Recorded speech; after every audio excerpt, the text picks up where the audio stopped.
Hello, you are listening or watching Jump and Shoot, a gaming podcast. As always, I am your host, Joey, and today I am joined by Jeremy and Isaiah. Do you guys want to introduce yourselves? Isaiah, go ahead. You can go first. Oh, okay. I am Isaiah. I am also a avid gamer, and currently I write for the website Nook Gaming. So if you wanted to check that out, feel free. All right. And I'm Jeremy Powers. I'm the host and creator of the Zenspath 4-Button podcast. I've been a collector for over 30 years, electrical engineer, and just nerdy as heck. So, usual stuff. Awesome, and thank you for the follow, Jeremy. Got to be thorough. I was like, oh, Twitch. Yeah, I'll follow. There you go. No, he just did that to plug himself so you can see his lovely name right under here. But those of you who are listening, just audio only, you don't get to see that. So that is my excuse for you to check out, my plug to check out the YouTube streams. Anyway, today we're going to be talking, because it's nearly the end of the year somehow, and we're going to be talking about our games of 2021, our games, TM. It's like members only, sort of, but it's just ours. But no, we're going to talk about a jacket. Yeah, exactly. That's a nice little doodad right there. Yeah, we're going to be talking about what are the best games that we played this year. What are some of the better new games? I know that my list is definitely populated with a lot of games that came out previously that I only just started playing in 2021, and I don't think that I'm the only one here. So, no. The reason why I thought this would be a fun topic is because we do have the Game Awards tomorrow, which we will also be streaming on Monster Vine Official. Just kind of talking about that and discussing that.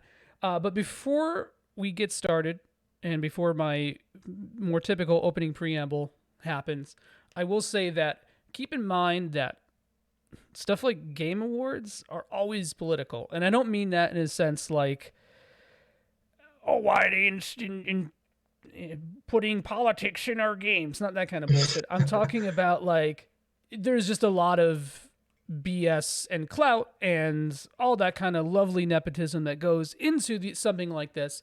So I would recommend that if you're the kind of person who gets very passionate about this kind of thing, to maybe reconsider that, or at least just see the Game Awards as sort of like a fun little stimulus to talk about the things that you like. So now that my soapbox is aside, 2021, what do you guys think? Jeremy, we'll start with you. As a whole, how do you feel about this year? This year, I mean, for gaming was great. In general, kind of sucked, but it was gaming was actually really good. Yeah, I mean, this is kind of where the newer systems started to kind of come into their own a little bit more after a late year launch. You got the Switch still continuing to get a surprising amount of content coming to it, even with its later in life period. And then even other things coming up like VR and so forth that have kind of started improving a lot more too. Yep. How about you, Isaiah? What's your broad strokes take on 2021? It was good. A little bit more low key than like the last few years. Like there's hasn't really been like a really like explosive release this year, besides Halo, which just came out today actually. But yeah, it was mostly filled with like more low key stuff. There was some progression in the new gen of consoles. I haven't gotten a PS5 or Xbox yet though, so I was just gonna ask. Yeah. yeah. They've been a little tricky. Yeah, it's been tough. I have a PS5 and I had it in my cart and hit checkout about 8 times before I finally got one. I've had it for about a year though. I wasn't like the first round, but I think I got it in like about a week or so after it came out.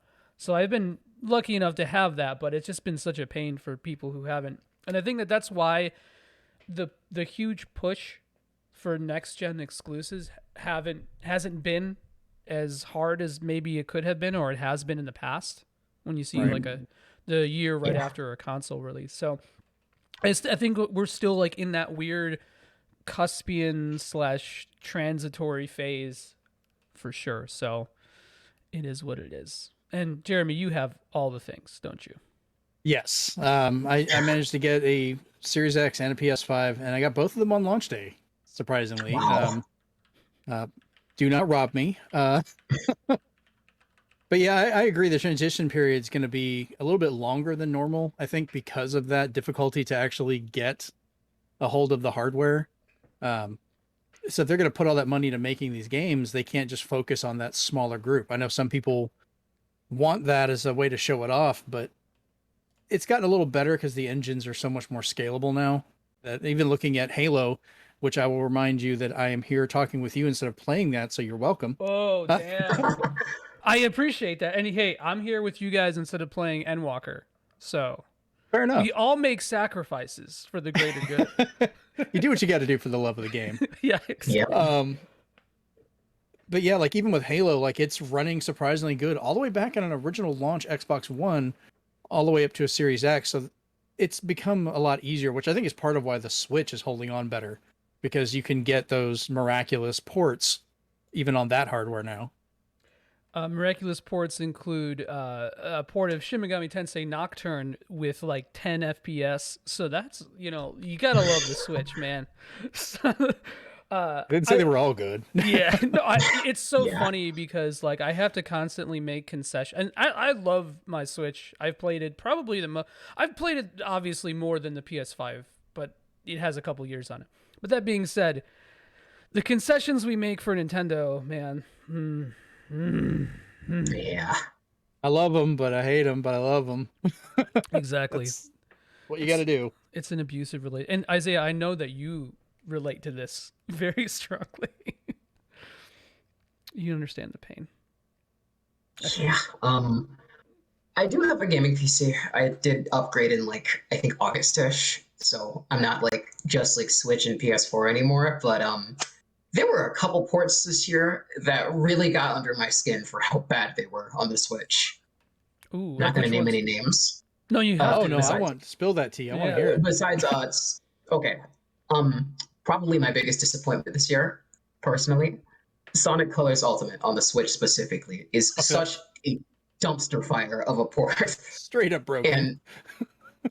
And they fixed the stuff that would literally send you to the hospital at least, but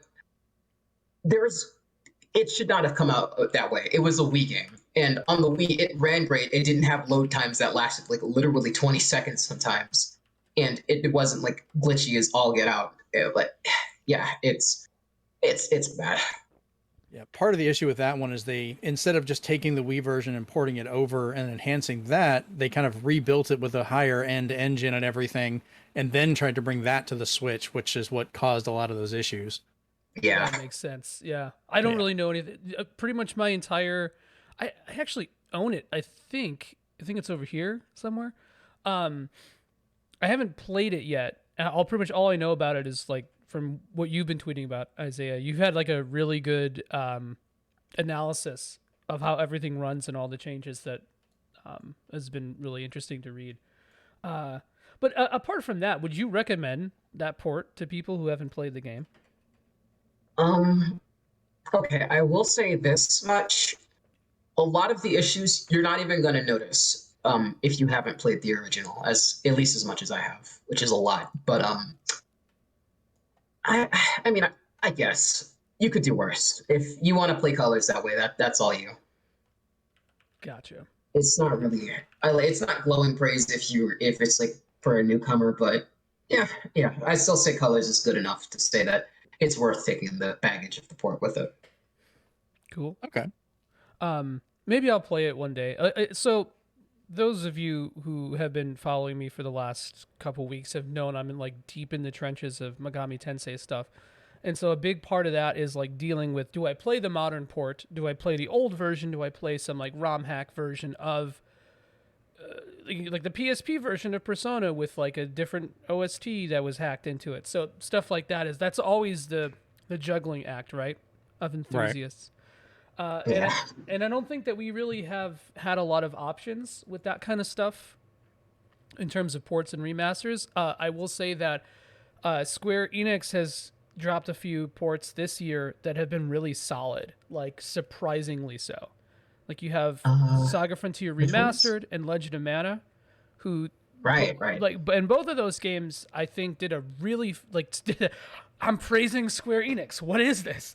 But they, you know, like in context, they did a really good job of allowing like more traditional options. Like Saga Frontier allows you to play the game without all the additional stuff. Although you do have like, you know, the new assets and the upscale graphics and all that kind of stuff. But it allows you to play like basically the old version with some limitations. And then you have stuff like the remastered OST in Legend of Mana that you can switch between the original and the remastered one, or rearranged one, which is really awesome. So I always really appreciate those options in ports and remasters. So, and as far as those ports go, I think they run pretty well on the Switch. I know Saga Frontier Remastered runs with no real problems. Legend of Mana, I can't. Did you guys play this? No, was the port of Saga? I think it's a port of Saga Scarlet Grace. I think it's called. Was that this year or last year? That was, I think, 2019. Oh, okay. Yeah, That was a the while Legend ago. of Mana one I didn't mess around with too much. I got the Mana collection and played those because I'm always a fan of the older, like the actual SNES and Game Boy version, stuff like that. But I've been interested to play the 3D remake. It just kind of dropped off my radar. You actually, I forgot about it till you just mentioned it. Hey man, Yeah, you same still here. have a couple weeks. Cram that in.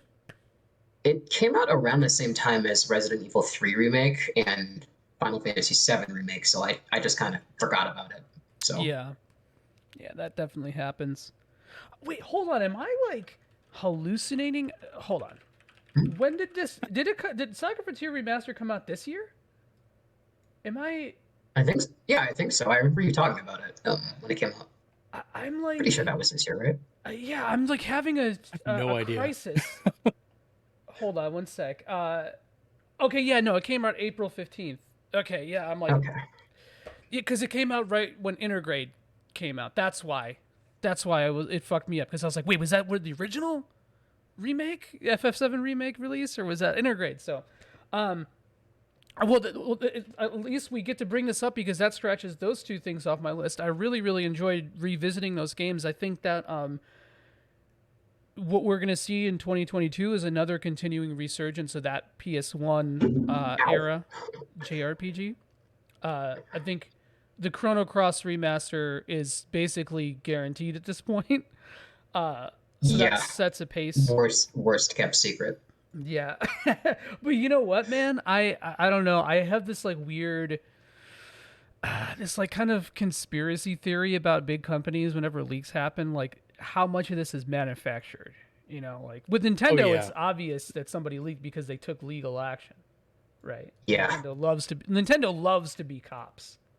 So It's fuck like the stuff with, like Disney and Marvel. It's like, oh no, this person leaked it. Yeah, no, you guys are, some of that I could see it, but there's a lot of it that you're just putting out there to get people talking. right. Yeah. That's I agree. Yeah, so I think that's something that we're going to see continue into 2022. Maybe we'll see like Legend of Dragoon, which is something that everybody, the most mid JRPG that for some reason gets this like wild critical acclaim because it was something that people grew up with. Which I think it's worth to have it, but I think we are going to see stuff like that continue into 2020. I'm going to make a prediction about what they're going to bring next year. I think they're probably going to do Live a Live next year. I think that's how you say that. That would be so sick. I think it's Live Alive, but I could be wrong. Somebody could. I'm trying to remember because I didn't even know about the game until I listened to a Retronauts recently and they talked about it. So game rules so hard. It's so good. give it a try if they do it then. Yeah, I think. Well, because when did that Moon port come out? Was that 2019 or 2020? That was this year for the West, I think, but Okay. I think it came out earlier for Japan. Gotcha. So that's another thing to consider. What about you, Jeremy? Any predictions for ports or remasters that you think that we're going to see soon? Oh man, I'm still gonna ride on that Metroid Prime train. I think eventually we are going to see something from that. Like You've been riding that train for 4 years now. I'm never gonna get off. Yeah, that's the Barrett voice. You know, I go back and forth between will it be a trilogy or will they focus on just Metroid Prime? And I kind of want, I kind of see both. Like I would like to just get the trilogy and be able to play it on the Switch, which would be fun. But if they just went in and deep dived and did like an RE2 remake of Metroid Prime, I would be here for that full stop as well.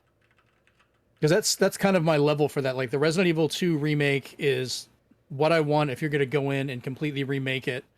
And then, ironically, the Chrono Trigger DS is what I look for a game where you want to bring in the content and give the options. Is kind of my level for that I usually want.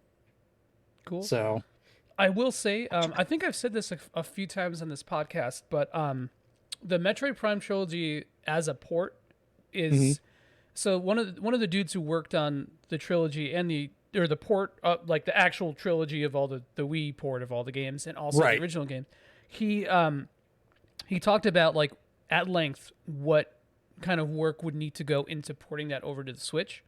And he estimated about a year of work and probably like $1 million plus investment. So I don't know if Nintendo is, and because it's not as easy as just emoing it on the Switch, and especially if they wanted to do like motion controls, and the Switch is just such a problematic console to work with sometimes too. So that adds some hurdles. But so I'm not even sure if they could do motion controls actually. I think if they,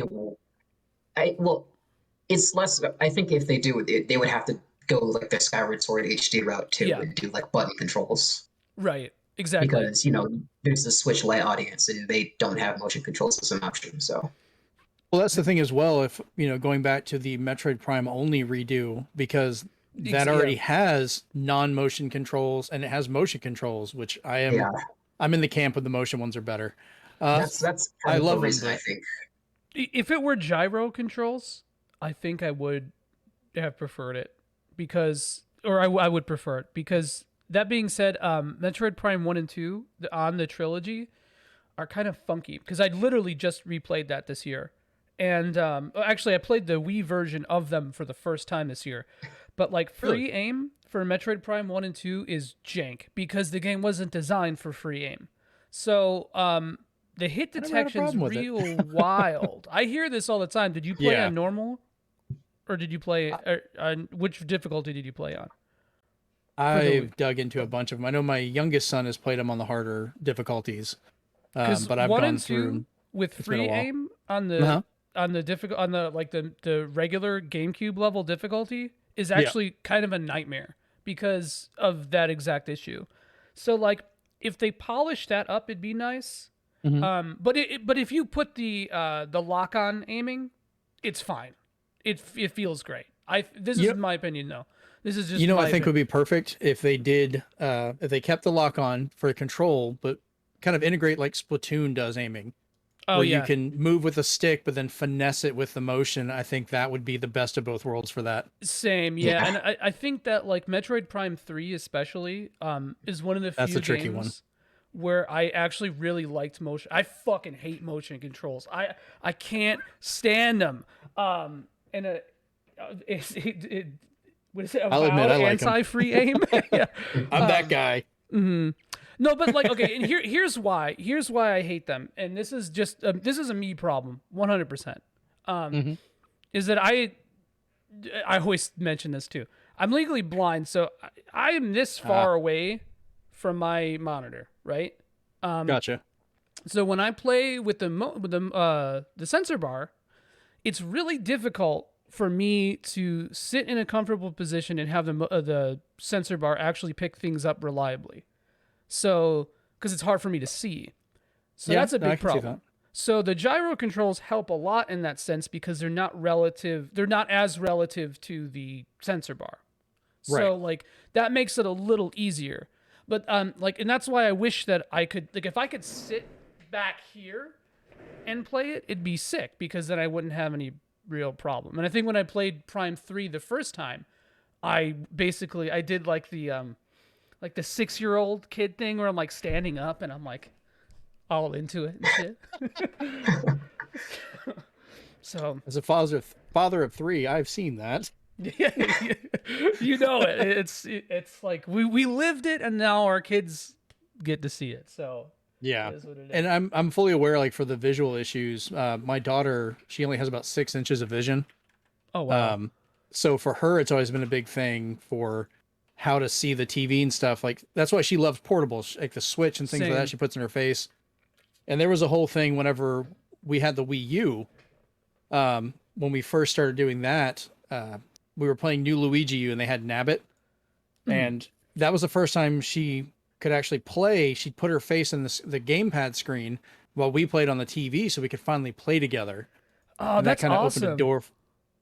Yeah, that was like the first time I ever got published for stuff, and I wrote a story about it like a long time ago. Damn, But your daughter yeah. paying your bills, man. That's I awesome in didn't- so many I ways. didn't get any money off it. I didn't care.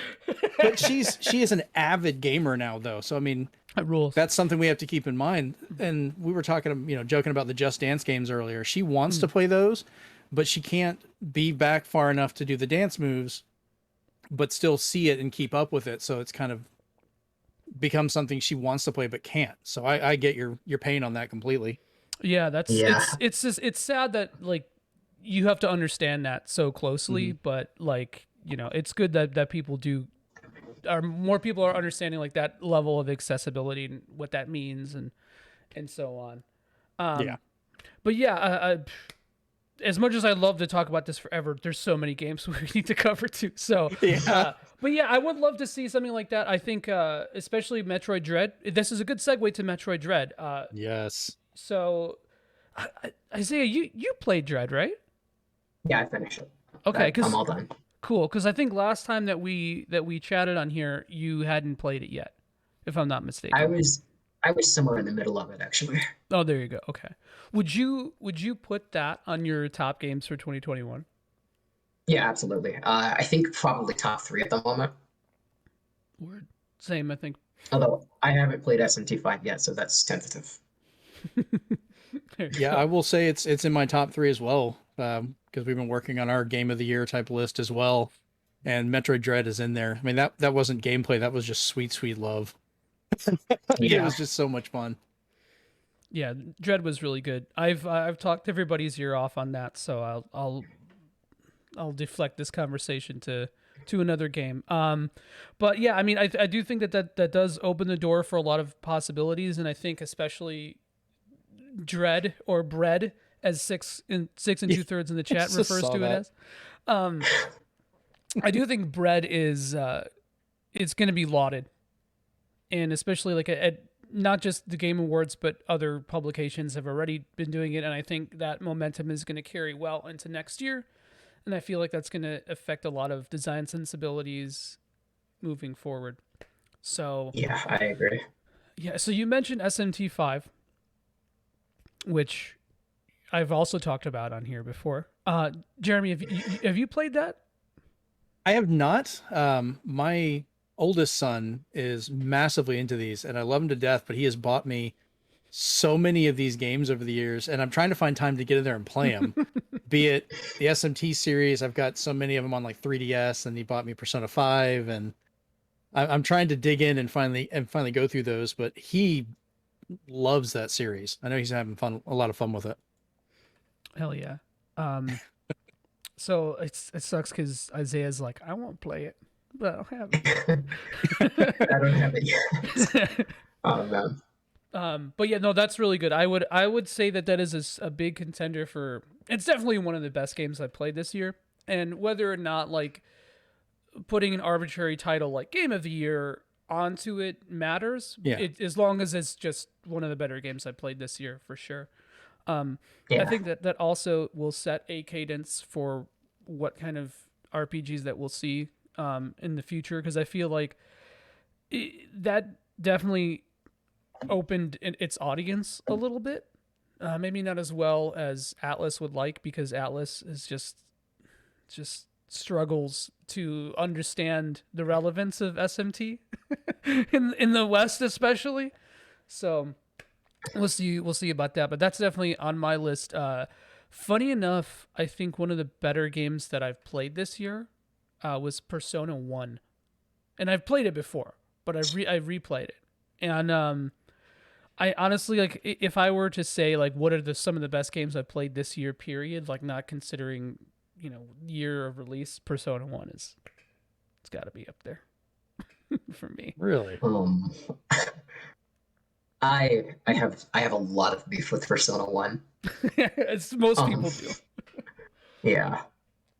There is a ton I like about that game.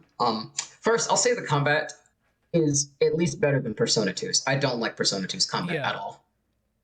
I feel that. But it is so like it's so needless in so many ways. Like the subway system, just getting around in that game is a nightmare. Wait, in Persona 1? Yeah, in Persona 1 specifically. Oh, you're talking. Okay, so wait, did you play the PSP version or the PS1? The PSP version specifically.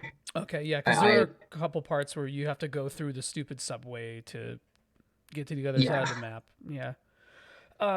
Yeah, that sucks. They're okay. I will say that, like, in the context of SMT, Persona 1 is funny because, like, it definitely streamlined a lot of the elements, like even more so than I think Devil Summoner did. But at the same time, there is some jank like that where you like, it's like, dude, why do I gotta do this? Yeah. And you're like, what? Why do I have to? But it's like the same thing that I always. It's similar to Pokemon, honestly, because a big complaint that people have with Pokemon, the older games, is like, oh, there's so many encounters, and you have to go through this dungeon, and like, there's a million encounters. It's distracting, and then everyone just standing there waiting to fight you.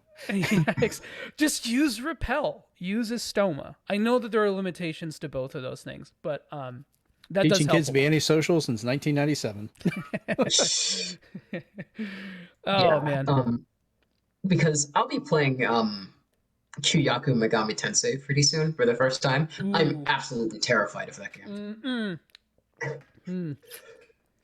When does Zoomer become a boomer? I mean, I do like the older SMT games. I like SMT 2 just fine. I haven't played If yet, so I don't really have any opinion on that one. Mm-hmm. But Kyoyaku got me terrified. You played SMT 1 though, you said? I didn't play that much of that one. I did play 2, but not 1. I will say, did you finish 2? Yes. Okay, if you finish 2, dude, don't be scared of, especially Kyoyaku, don't be scared of it. It Really? drags though. It definitely drags. Okay. You have a good tolerance for that kind of stuff. I think you know what to expect. But yeah, if you can, I feel like if you can go through SMT2 and not want to die when you go through that backtracking section of that game, you'll have nary a problem with with Kyoyaku. Although it does feel more dated for sure. Gotcha. But yeah, I don't want to get stuck on the SMT thing because I keep doing this to myself. I'm just going to warn the both of you, once my son hears this, he's probably going to sit me down and try and explain everything to me, and B, you guys are probably going to hear from him. Okay, good. Just giving you a warning. This is my plug. I did an SMT or a tier list for the early games. Oh Lord. From 87 to 97. It's on the YouTube channel. It's on there. I'll make sure he finds it. There you go. But yeah, so beyond, this is a good segue actually, because Jeremy, what's a game that you played in 2021 that was not released in 2021 that you really enjoyed, that you would put like on the top of your list? Oh man. Because I was gonna, at first I thought you were gonna go into like one that kind of surprised me or something that was early in the year. It was almost last year, but ended up being delayed to just January. For an older one, I joked about it earlier. I'm back into Skyrim again. Oh, there we go. God. There we go. Well, I picked up the anniversary edition because I wanted to play it and see what the enhancements were for the Series X. And of course, then you start off and you're just like, well, I'm going to go this way and do something stupid. And okay, well, this is entertaining. Let's see what I can do. And there's fishing now, so I can do that too. But it's been a lot of fun. The stuff for older games that I've been getting into, specifically what I've been playing, is Red Dead Undead Nightmare. Oh, okay. That was a Xbox 360 title. Say what?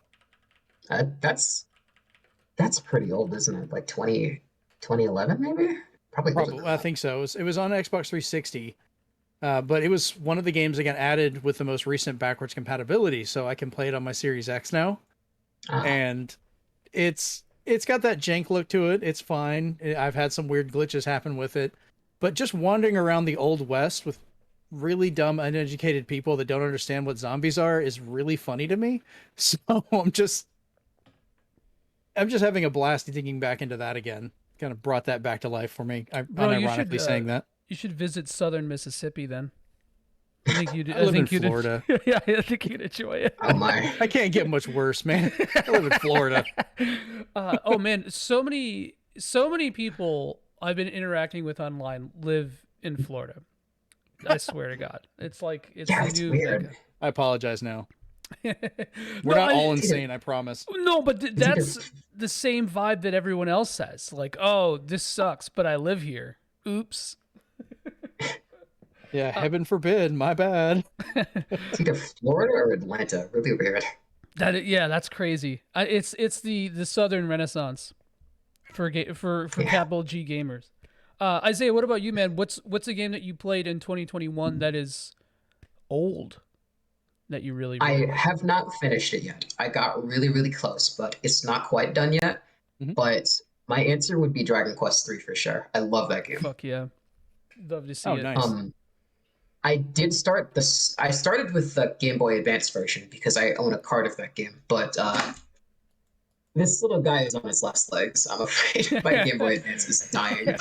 So I restarted with the SNES version, and I'm really glad I did because that game is really like just gorgeous on the SNES. It's beautiful, dude. It's like there. Oh, You ever want it rebuilt? Let me know. I built this one out of my Game Boy Advance SP, oh, that's Oh, wow. awesome. That and looks it's nice. all metal. That's so sick. Does it have a backlight? Oh, I'm sure. Oh yeah, Yeah. it's backlit. It's USB-C charging, full battery, stereo headset Ooh. built in, everything. Best game that Jeremy played this year was that rebuild. Actually, that's so sick. Nice. Yes. But, Awesome. Yeah, Dragon Quest. Dragon rules. Quest. Yeah, I'm trying. I want to make sure I finish it before the remake comes out. Absolutely, but yeah, it's just one of those games where I'm like impressed by everything it's doing, like within the context of the time it's made in, because it feels really new for how old it is. Yeah. Yeah. Oh yeah. And it was like, wait, I forgot. Does the Super Famicom version have the the test at the beginning, the personality test? Yes, yeah, it does. Okay. Yeah. I thought. Okay. That's so cool. That is so cool. I love that part so much. It's like permanently like etched in my head because I haven't played the Super Famicom version in a really long time, and I should maybe do that. I should do that before the remake comes out. Not to rob the GBA. But 6, you mentioned Deathloop. You can try. You try and take it. Many Just have try tried, many have failed. Deathloop. Has anyone played this? I I actually bought it started it. recently, but I have not played it yet. What are your impressions, Jeremy? I've actually been really enjoying it. Like I need to get. It's one of those games that I started played it for a couple hours, and then it kind of fell from the wayside because other stuff came out that I was messing with. But it's on my list to get back into if I get a bit of a break this month. But I've been really enjoying it. The mechanics worked out well. I like the fact that, you've got so many deaths, so you can make mistakes and continue playing on a run without having to just restart every single time. Because I hate when you'll get really far in, make a stupid mistake, or someone comes in to ask you a question or say dinner's ready and you mess up and die. You can keep going with that. The voice acting's been really good. I've been liking the banter back and forth between everybody, and it's got a fairly clean art style to it. I was gonna wait to get this for Xbox, and I was like, yeah, screw it. I don't want to wait another year. I'll just go and get it now. Nice. Yeah, I really like the aesthetic of that game. The whole like style of it looked really cool. I gotta say that what I've seen of the gameplay isn't really selling me too much, but I do have it and I will play it eventually. I like that style. I like this because I heard it's like kind of semi roguelite, and Yeah. I'm a fan. So, and Isaiah, I you do said really that like good roguelikes. Go ahead. I was gonna say Isaiah said that you have it but have not played it. Is that what it was? Yeah, it was on sale the other day, so I just got it. Hell yeah. Cool. So that sounds like really good positive reception of Deathloop. So maybe I'm we'll having see. fun. That's the best I can ask for. There you go. I hate this so fucking much. I can't believe I'm playing it. What's another game that I have not played this year that I was Oh, It Takes Two. Have you guys messed with this at all? I'm so interested in that game just because of a guy making it. Um, yeah, he was at the Game Awards the other years. He was the other guy who said "fuck the Oscars." Um, I remember that. Couch co-op games are a dying breed, and I really wish that wasn't the case. Yeah. But it looks good from what I'm hearing. It's like apparently like a sleeper hit, so I've got to try it out one of these days. But there was that drama about Take-Two trying to. Was it Take-Two trying to like push a lawsuit? Yeah, they basically made them have to give up any rights to fight for, if anybody else uses or try to do anything with It Takes Two, and they're just kind of going nuts with that. I've played it. I didn't get all the way through. I was actually streaming it with a friend of mine online, and then we haven't been able to play it, so I may have to start over with somebody else. But I was having a lot of fun with it. Like we got through the beehive and stuff like that. We're still fairly early, but game out just of context, so damn that good. sounds like Donkey Kong Country. It does. Actually, it does. Completely out of context. Funny enough, It Takes Two is actually a video game adaptation of the Mary-Kate and Ashley film It Takes Two. The very little known fact, Steve Guttenberg is the DLC skin in it, actually. So. Wow, I've never lost interest in playing a game that fast. All right, well, we're done with that. Well, you were being really positive. I had to take you down a peg, man. What can I say? My daughter will be interested in it now, but I'm out.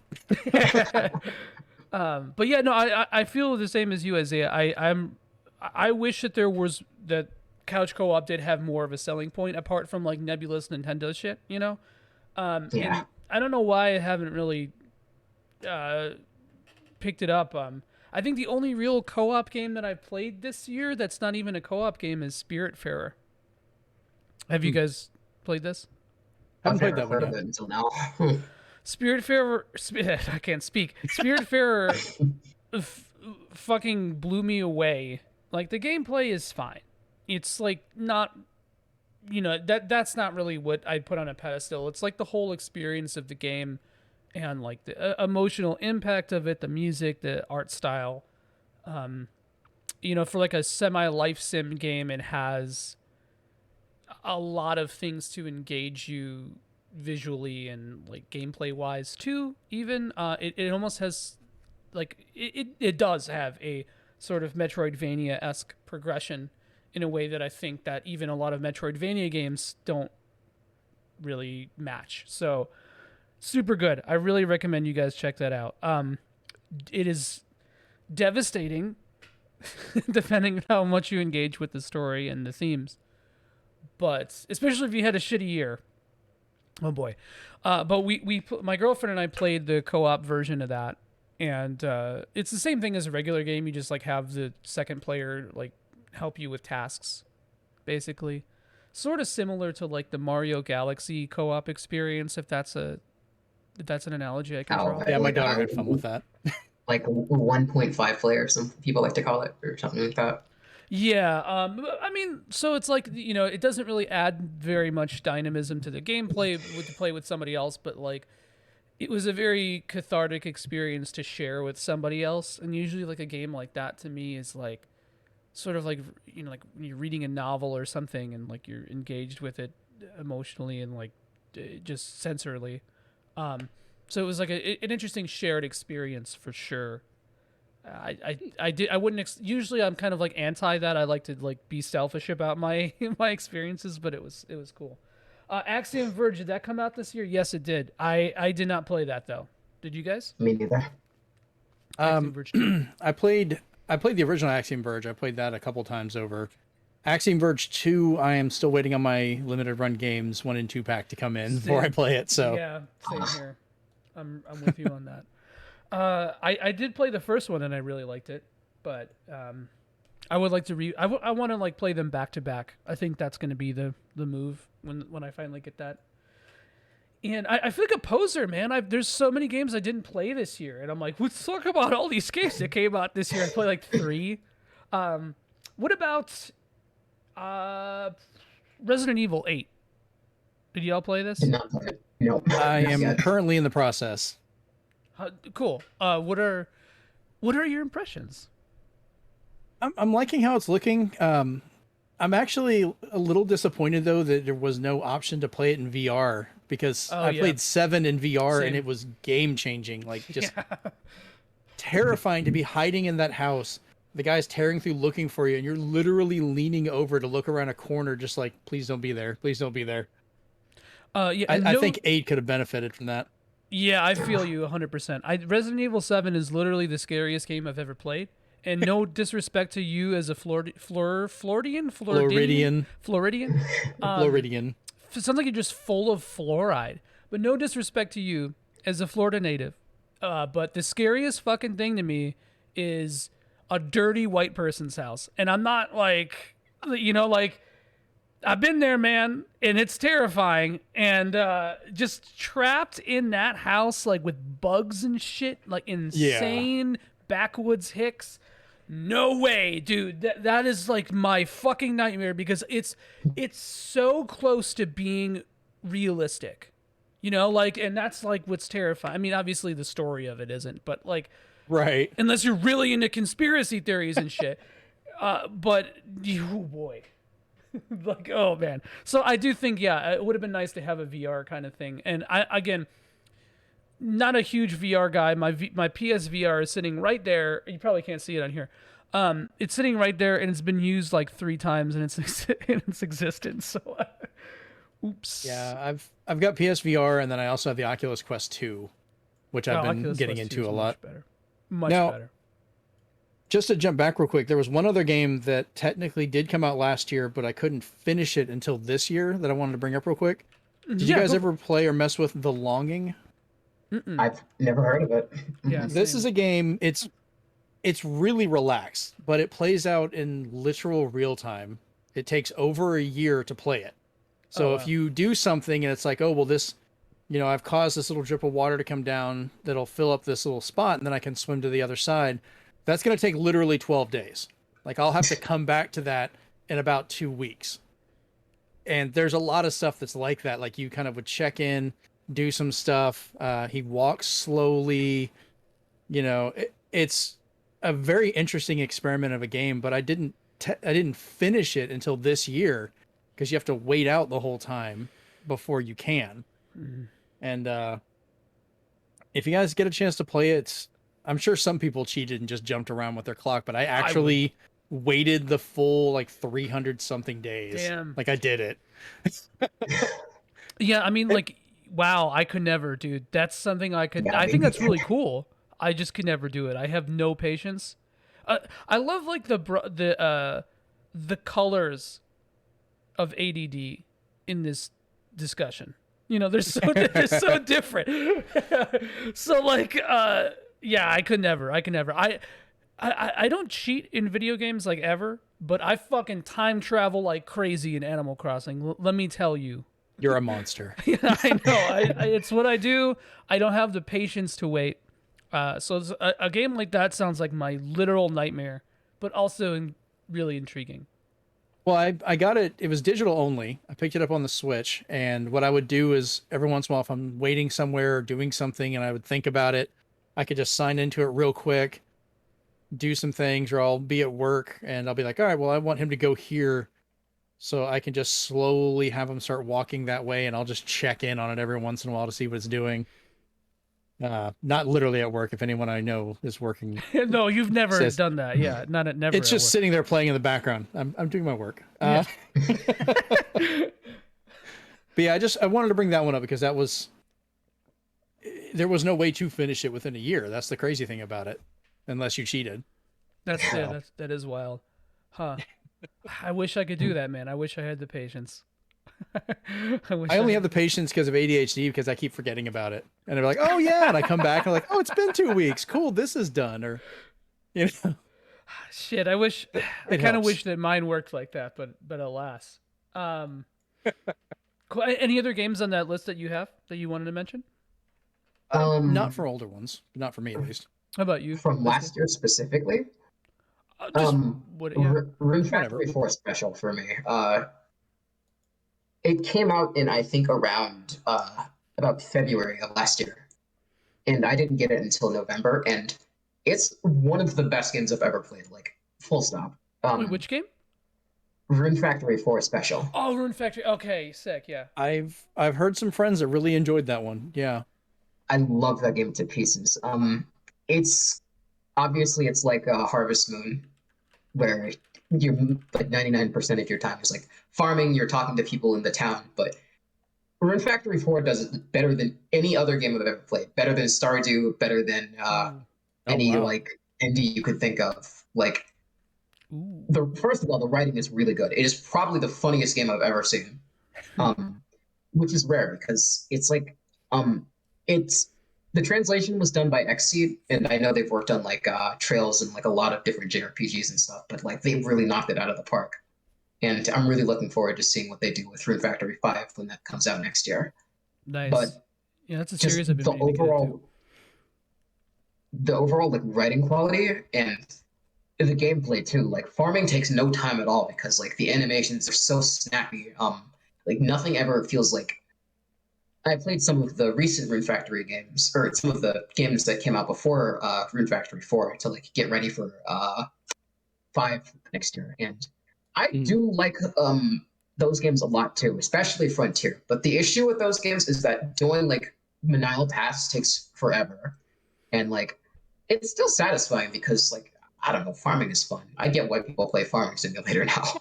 But, Mowing your lawn in HD, man, you can't beat it. No, I love Stardew. I do. I go casual little Timmy with Farming Simulator or Life Sim stuff sometimes, and Rune Factory definitely looks like something that I would really enjoy. And you also have Sphere Kurabon in the chat saying backing you up like he always does. Love my issue. Love him. Yeah, 5 comes out next year, like early next year, if I'm not mistaken. March next year. Oh wow, okay, huh? Interesting. Do you? I wonder if I'll start with that and then move back, or what I'll do, because that's definitely like on my radar. The games, they are connected very, very vaguely. I think like the only games that are like actually like super connected are like Rune Factory 1, which is awful, and Rune Factory 4. Those have like a lot of the same villains, the same like story beats and stuff, and like the same lore and whatnot. But yeah, otherwise you can hop in wherever you want. It doesn't really matter. Gotcha. Okay, that's good to know. All right, let's take it back to 2021, the year of our Lord. Tales of Arise. Anyone else play this? I hear some awful things about that game. I don't know which one that is actually off the top of my head. I'll say this. I think Tales of as a series is extremely mid. I don't dislike it by any means, but I don't really like it that much. Like every Kind of game the is like of gaming. Yeah, every game to me is like a 6. Which is not bad. That's a good rating to me. It's above average, but like barely so. There's some games that I've played are like in the 5 range. I don't think I've played a Tales game that was bad though. But I just never been super excited about it. But I was interested in seeing in this game, and let's see, I've played maybe 7 Tales games, and I don't think this game. I've only played Vesperia.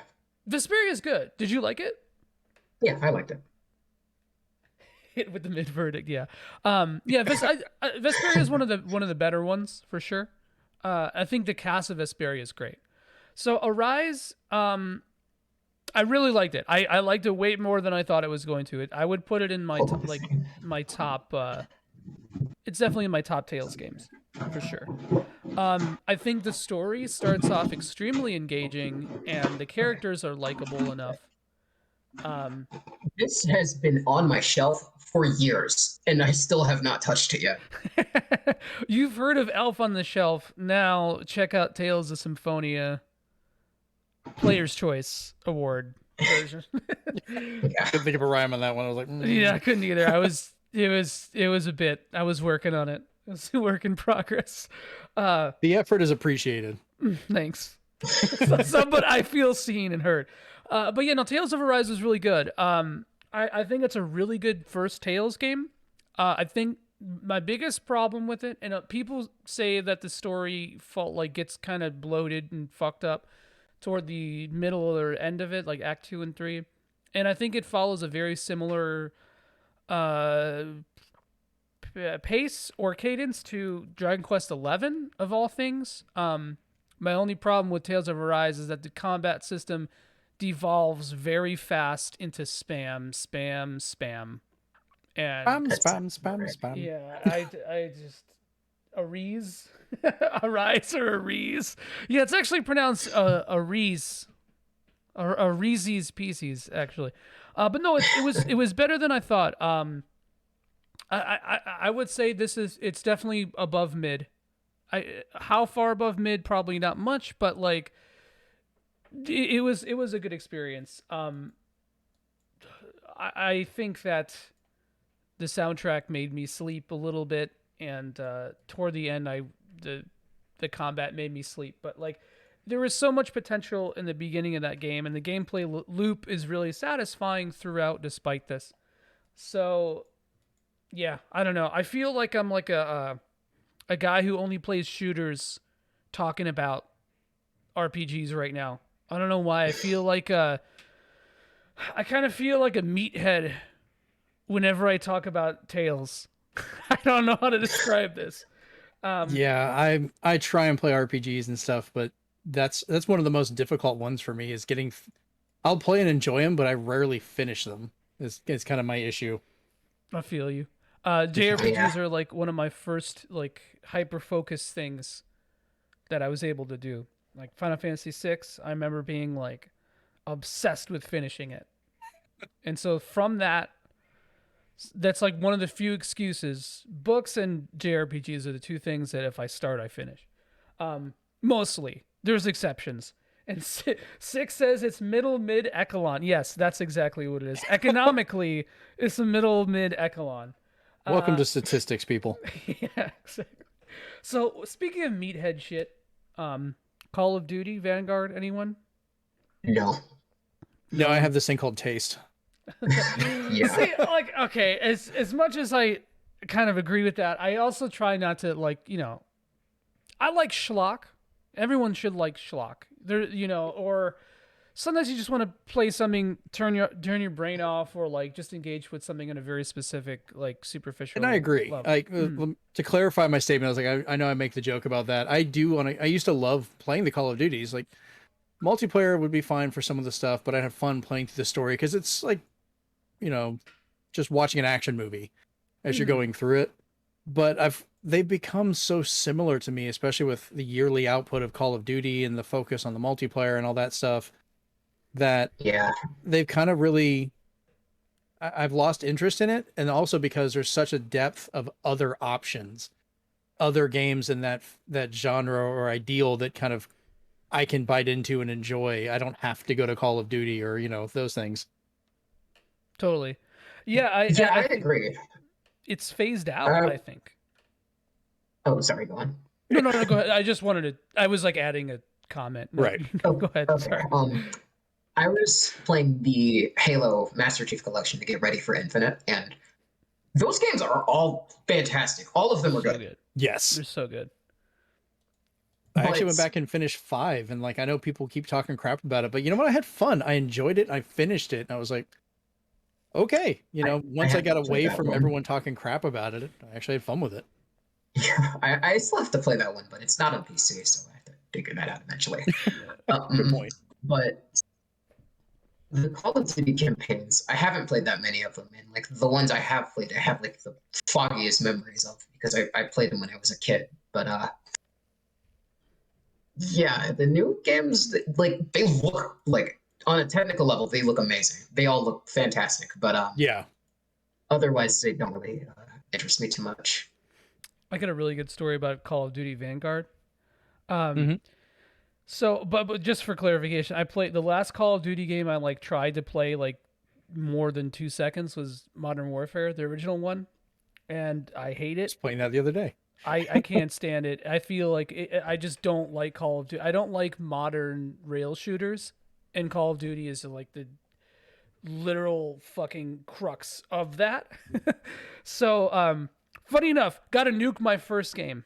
Literally my Oh, there you first go. game. I ran around Are with you the knife serious? and I was troll. I was like, hey, look how funny and stupid I am. And the people, because when you first start, you get match made against people who are like brainless. So like, Oh yeah. I was just running around knifing people, killing them, and I was like, I just continued into that. And now I'm not trying to say that I'm good at Call of Duty because I'm definitely not. Like if I played that game right now, I probably would suck shit. But like in that moment, it was glorious, and I want to live on to that. I want to hang on to that until I die. But Call of Duty Vanguard. So I didn't put my PS5 into rest mode, and then I hooked up my DualSense, which is right here, to my computer to play. I forgot what I was playing. I think it was something in an emulator, and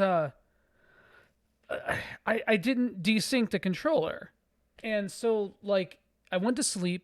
And when I woke up in the morning, I checked my email, and apparently I had bought a bunch of shit on the PlayStation Store because of this. So I bought like a bunch of Call of Duty Vanguard DLC. I downloaded and launched Fortnite, and I guess I like played it for a second in this moment. What else did God, I did something else that was wacky that I don't know how that fucking happened. I legitimately don't know how it happened, but it happened. So there it is. But I bring up Call of Duty because it's a segue into something. And it's a segue because you're talking about like the game that gets released every year, right? Mhm. Pokemon. Pokemon is the Pearl and Diamond. Yep. Isaiah, please go off. Oh my god. Oh my goodness. That is bottom of the barrel. It is. We've hit rock bottom. There is no going lower than that game.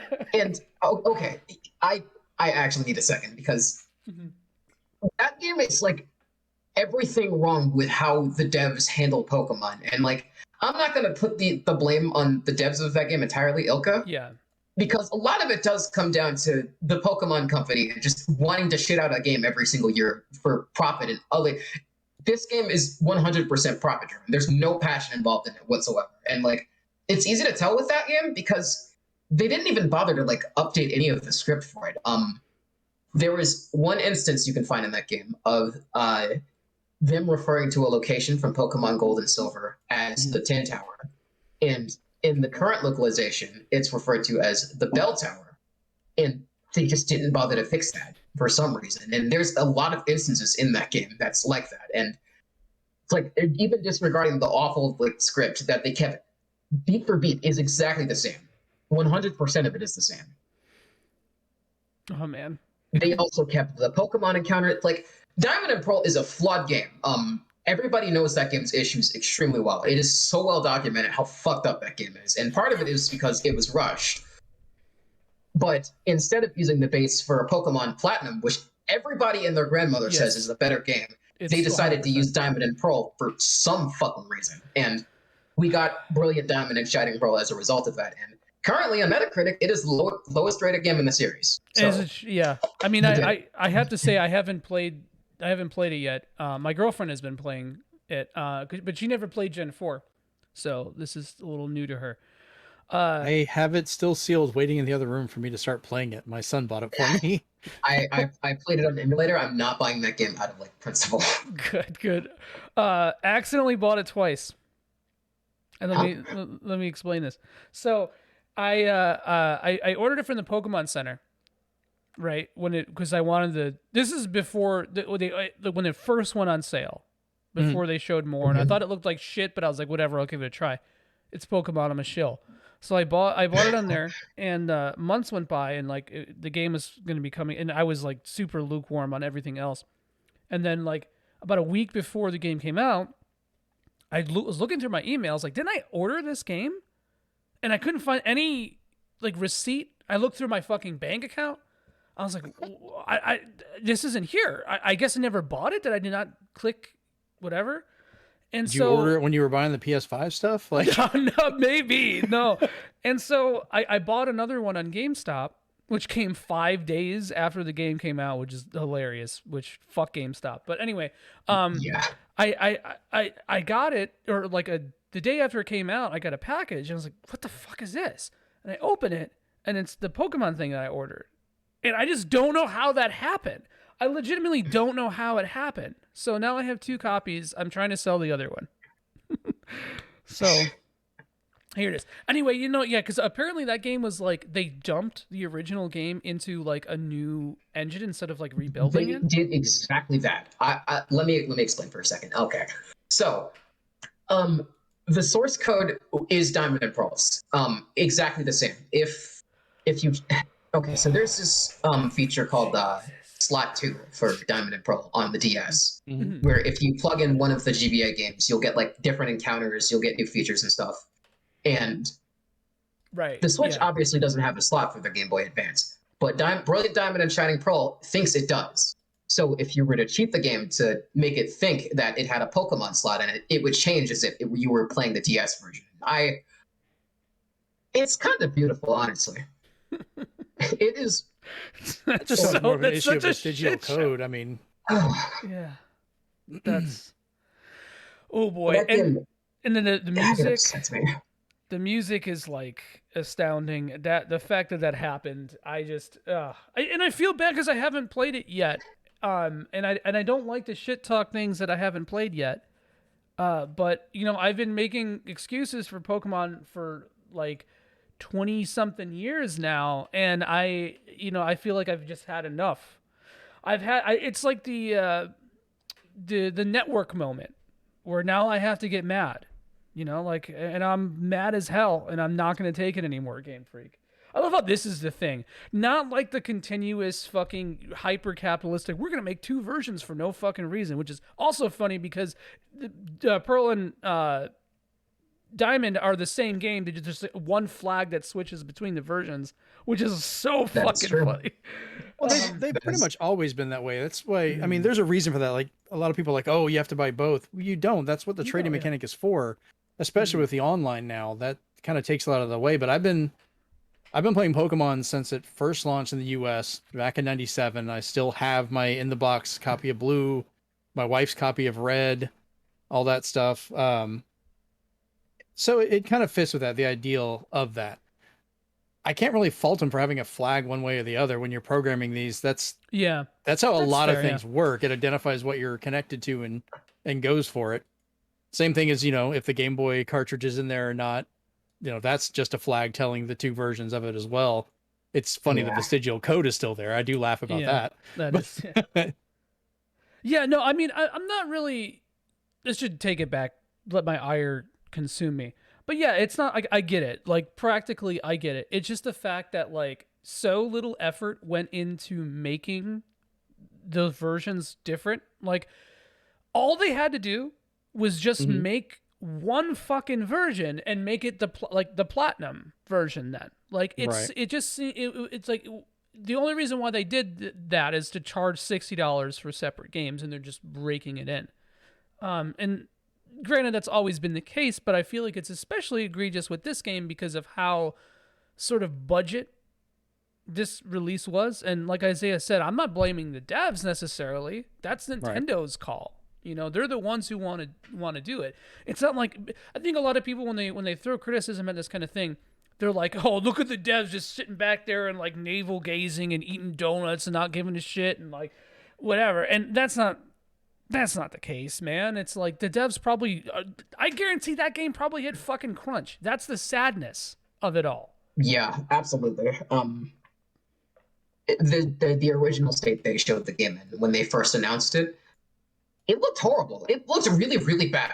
And then like a few months down the line when they showed it again, it got a graphics update. I still think the game looks butt ugly, but it looks better at least. Mm-hmm. I kind of like the And chibi it's- style of it. Like I didn't want them making everything realistic because Yeah. when they do the remakes, I like when they do the throwbacks of those things. So when I saw it and it was still using kind of the chibi style for running around the map and stuff, I was like, you know what? That kind of reminds me of playing the original one. So I was Yeah, kind of just- looking forward to that. I don't I'm old dislike also. that either necessarily. But the problem is the chibi models are just ugly to me, and so are the environments. Like I like Link's Awakening's Are you art style. body shaming Pokemon? Yes, I will shame every single aspect of Pokemon. Look, Lickitung is feeling something. He's going through it right now, man. It's a tough time for him. Or, yeah. Yeah, but the thing is, Sword and Shield, like, people shit on it, but, like, I mean, if they just reused that sort of graphical engine, that would have been fine. That would have been cool to see Diamond and Pearl, like, more fleshed out. Or if they were trying to do the original DS style, I feel like they could have done that better, honestly. I just don't like absolutely. it feels so like it feels It's so cheap. budget. Yeah. Really? Well, But I mean that's a preference thing for sure. That's just you make me worried to play this now. I mean, okay, don't get me wrong. I'll play it because I'm a fucking shill. So everything that I say is like completely negated. And apparently I own it twice. So I can't say shit. I said it's in there waiting for me. You know, my son bought it. I'm gonna play it. That's well, you know what? You have the excuse that your son bought it and you did not. Well, I was going to, but he beat me to it.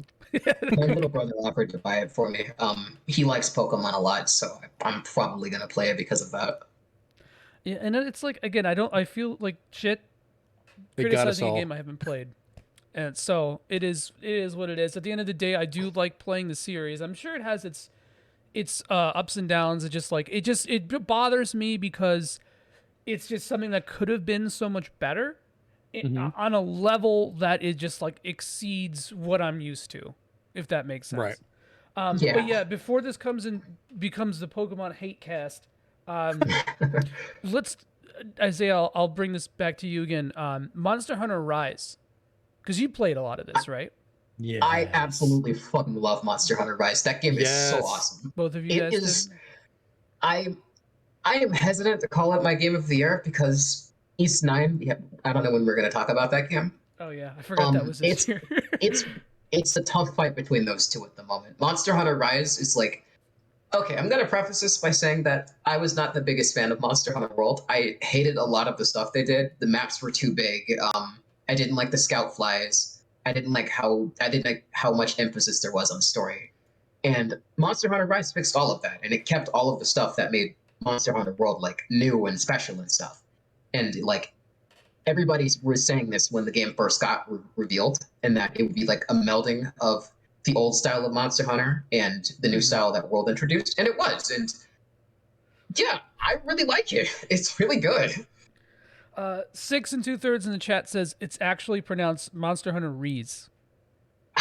So it's the second time that we've made that mistake, and I think that we should all atone for our sin. Jeremy, you played Rise as well? Oh God, yes. I absolutely love Monster Hunter. So when I got a hold of Rise, it was a nice return because one of my favorite of the older Monster Hunters that I played was 3. Try. I literally first did part of that. everything in that game. Yeah. Well, Everything. one of the things I liked about it, I had it on the Wii U, so we could play it on the TV, but I also had it on 3DS, and we would get together, and you could play on the TV while 3DSs were connected to it for multiplayer, or you could take your save back and forth, and we would do that. I would move my save over, go to the college, we'd hang up there and play, come back, move it back over to the Wii U. And this finally brought back that in such a streamlined way where I could just pick it up, walk off, I'm good, play it everywhere. We've had matches up at the store hanging out with friends. Just, I'll be at lunch at work and join in for a hunt with some people. Like, it's just absolutely fantastic to play. Yeah, Monster Hunter Rise, I think, fixed an issue I had with World. Mm-hmm. It's not a huge issue, but World feels like the community aspect of it is a lot more ineffectual in that game to me because of how they handle it, like how lobbies are handled. there's no distinction between single player and multiplayer in that game either. Right. And for some people, that's a positive. For me personally, I hated that change, and I'm really glad that Rise reverted that. There's a single player campaign and there's a multiplayer one now too, so it never feels like, oh, I have to play the whole game in multiplayer if I want to like experience it with my friends, because Monster Hunter is a really experiential game. Like, even though I love the core gameplay to pieces, it's a game that's like really elevated by like the people you play it with, like the struggles you go through to get better and stuff. And the Yeah. problem with the world is the whole game being multiplayer downplayed that to me, because like there's no like isolated experience for you yourself to get better. But then Rise brought that back, and that's part of the reason I love that game so much. Yeah, Yeah, I we've. Oh, go got a ahead. lot of trauma with Try and Baroth and trying to make My like run my favorite friends creature. through it. It's so sick because I find that fight pretty easy, but everyone, that's a fight that if you don't know what to do, you just get blasted Yeah, continuously. you'll get, Yeah. if you get stuck in the mud and he charges at you. That he Ignite. was actually the first monster I fainted to in Monster Hunter Rise, because they brought him back in that game. Oh shit! Okay. And he's not hard. You just gotta hit his arms a bunch and he'll die eventually. But it's weird that part of the thing about Monster Hunter World and Rise to a lesser extent is that the old monsters are kind of gimped, because like they're not designed with all of like your new skills in mind. So like they feel like a little crusty. But Rise kind of like nudged them towards that direction by like giving you like giving them like a lot of new stuff to do. Like Baroth, he can trap you in mud now, and he can like slam into you, and like when that happens, it's really like hard hitting too.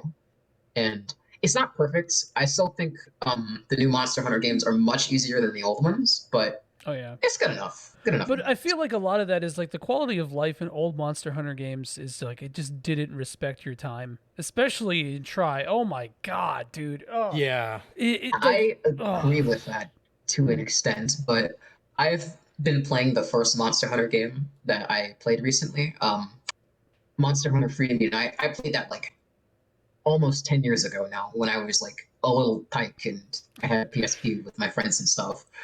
But I've been emulating it again recently. It's not as bad when you know what you're doing in that game, but there is a lot of stuff in that game. Like monster tracking is basically impossible. Like they won't spawn in the same location, so it's not consistent.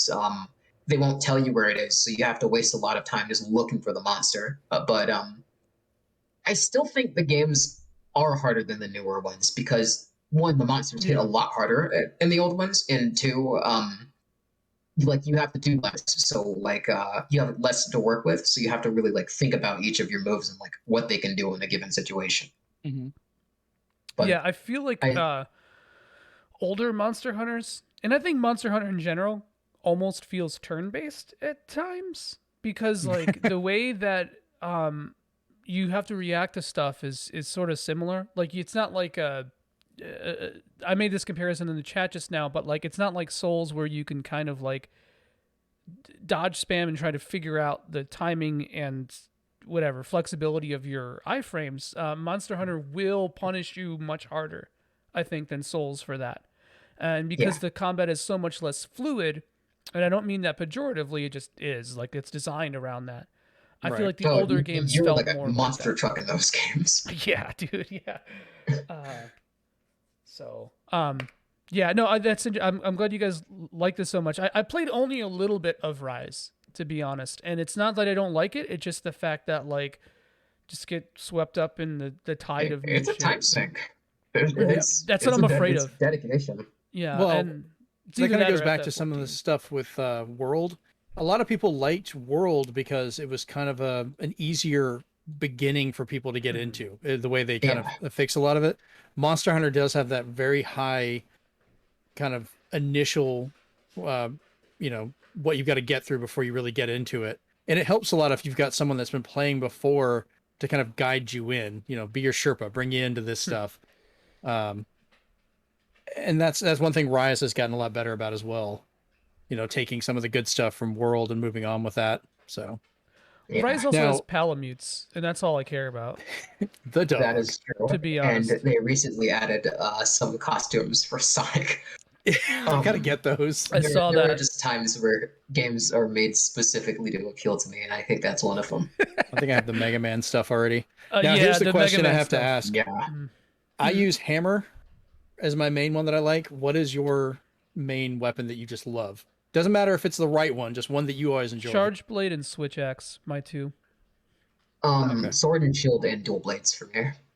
Damn, that's diversity, man. Look at You that. guys cut everything, and I'm just gonna hit it really hard.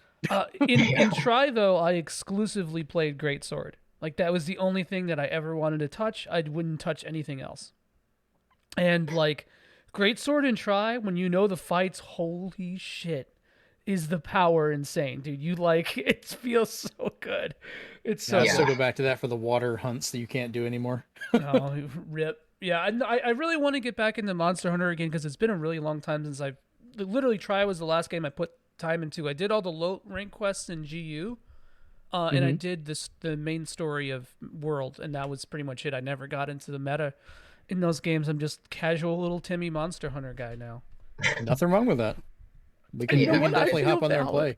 play. I feel it makes me feel bad. We'll babysit you. It's okay. Thanks, Dad. You're welcome. So yeah, okay. So let's move a little bit on from Monster Hunter. Yes. Because I feel like this is a trap too. We can spend 45 minutes talking about it.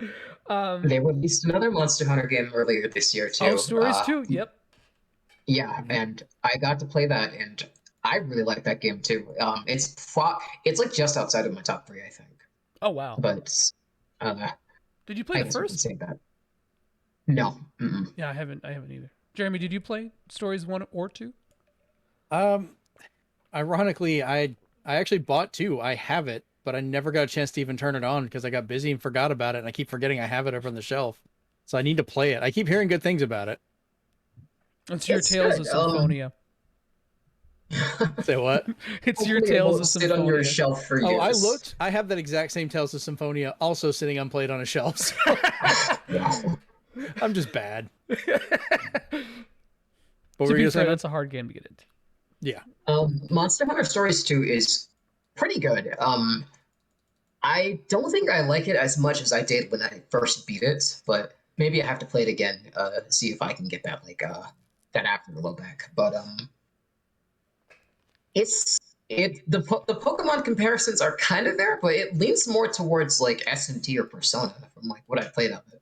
Okay. Like there are stats, there are like status conditions, there are no, actually there's not really any like types or anything like that, to be honest. But yeah, like the team building is really fun. There's a huge variety of monsters too. Like I had like a bit of a freak out when I saw Legiacris from 3, because Oh, that's shit. like my Really? favorite monster. Yeah. I think once I And- start playing it and I see that, because like just like you, I'll have those like, oh dang, there's that one. You know, like all the thoughts of all the old ones. Because Yeah. I started playing Monster Hunter back on PSP and then went back later and went all the way back to the PS2 version. Boy, you want to see some changes? Go back to that one. Yikes. Yeah. That's yes. Oh man. But other than that, it looks nice. Ironically, did not care much for the story basically at all. I will say the cutscenes look good, and the English voice acting is like surprisingly decent. But otherwise, you can honestly skip it. Yeah, I don't know if I'll ever play Stories 2, but it's maybe 2022 is the year of Monster Hunter, the rise of Monster Hunter for me. So Well, there's the a lot of expanded's games. coming out next year.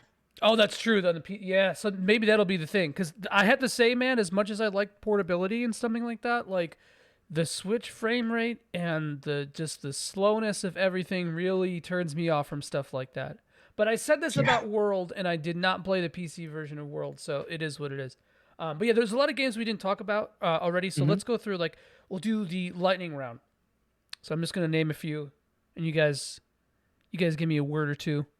Ratchet and Clank, Rift Apart, anyone? No. It was good, but overhyped a little bit. Okay. Isaiah, you haven't played it?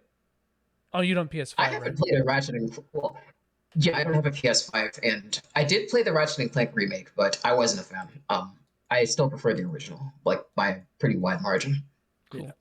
And real quick, just to justify what I said, I really enjoyed it. I platinumed the game, so I mean, I really had fun with it.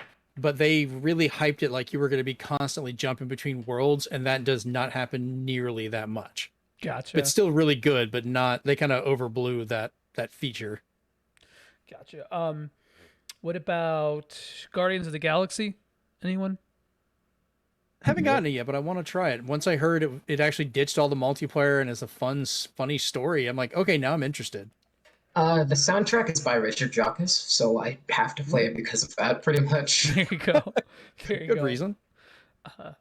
I want to address two comments that Six said in the chat real fast. boy. Earthbound inspired being a trope for indie games. Yeah, that's annoying as shit. I agree. And it wasn't a subtle PS5 taunt. I see how you would say that, but it was a clarification. What if this whole thing was just like us trying to shit on Isaiah for not having a PS5? Like that's just like that's the whole. I'm sitting point here king of the mountain with all of them, and no one said anything, so I'm like, all right. Okay. Okay. Next up on my lightning. Also, real quick about Guardians of the Galaxy. So I actually thought the gameplay of this looked good. Like, people were shitting on it, saying it looked like shit, and I was like, I don't think it looks bad. It looks kind of fun. I don't care about Guardians of the Galaxy as characters, though. I love Marvel, but Guardians are one of those sub-series I just never really cared about. I used to read it a lot as a kid from the older version, so there you go. So yeah, but either way, I have this game. I will play it at some point. I also have Avengers, which I am very curious about, but that one I'm avoiding. Yeah. What about Kena Bridge of Spirits? Did you guys play this? I'm very curious about that one. I hear it's apparently pretty hard. Yeah, that's what I hear too. But I think it's like depending on the difficulty that you play on. Like I like the art style, but I haven't picked it up yet. Yeah, it looks like somewhere between Ghibli and Nickelodeon, if that makes sense. Yeah, I'm okay with that. It kind of reminds me yeah, almost it like the does, human actually. characters in the TMNT cartoon for a while, you know. I see that. Yeah, Yeah. It looks fun. And I like that show. I do want to like it. Just like as much of a fan as I am of the Souls series, I don't want everything to be Souls. I'm not like a quote unquote difficult junkie, but if the game has a really satisfying hard mode, I will definitely play it, and it kind of seems like it does. So I'm interested in Same that. here. What about Forza Horizon 5? Anyone? I would love to play that game. I really want to play it. That is actually in contention as one of my games of the year. Oh, okay. I have enjoyed it that much. And Damn. we're talking against Metroid Dread and some of these other titles. Like I'm still enjoying the living crap out of it. A friend of mine is finally getting a Series X because of that. Like he's been watching me play it. He's like, nah, I'm in. I got to get this. So we managed to find one. He's picking that up tomorrow. So he'll be jumping into Forza with me. I've always loved the Forza games, but God, this one is just so much fun and gorgeous. I can't wait for these people because the way they make the world and the detail of it, these are the same tools and people they're making the new Fable with. That gives me so many happy thoughts. Six, no, it is. It's actually the knockoff of Disney's Cars. Believe it or not, that's what it is. It's a gritty reboot of Disney's Cars, dude. So I was on a podcast recently, Hair of the Dog podcast, and they were talking about this game and gushing about it. And I'm like, I feel like such a little child whenever people talk about Forza because I'm like, okay, this is how much I'm in. There you go. I don't care about cars, and I like unrealistic, stupid racing games like F-Zero. That's like and I know it's not like a racing game. But yeah. They actually have a texture like almost like the steering wheel rubber on the back of this thing, which is great. That's actually kind of sick. I'd fuck with that. Just for makes me feel like I'm going faster. Yeah, no. I need like complete ridiculous, like dumb, unrealistic things in my racing games. I don't know. And you can do that in Horizon. Like I will just go launching off the top of a volcano, riding around in a the truck from Halo. Just launch myself off in it. Warthog City, baby. Yep. Is Warthog really in that game? Yeah. Yeah. Huh. And it's I put it to the test. Like there's almost not a mountain I can't climb in that thing. Like it's not the fastest, but boy, it will go like just up everything.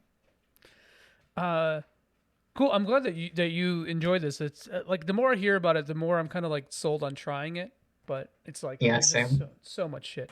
And it's really good on PC too. So I mean, hell yeah. What else? Life is Strange. Anyone into this at all? I've seen the series, but I have not gotten into it. I played the Not first my one. thing. Not a huge fan. Yeah, I just can't. I don't like. Yeah, I say that like I love Persona, but like my limit for like teenage shit doesn't extend beyond JRPGs, and I don't know. That makes me a hypocrite. That's fair. It probably does, and Well, even not then, every game is going to be for everyone. I mean, yeah, It makes you a Falcom fan, I think. yeah, it makes me a Falcom. makes you a what? A Falcom fan. Oh Jesus! Speaking of which, thank you for this excellent segue, Isaiah. Always with the big brain segues. Ys 9.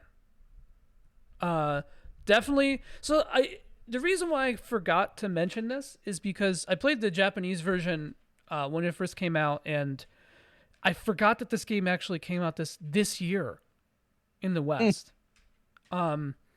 And I fucking love Ys 9. That would definitely be up there for me. That's top 5 easy for sure. Yeah.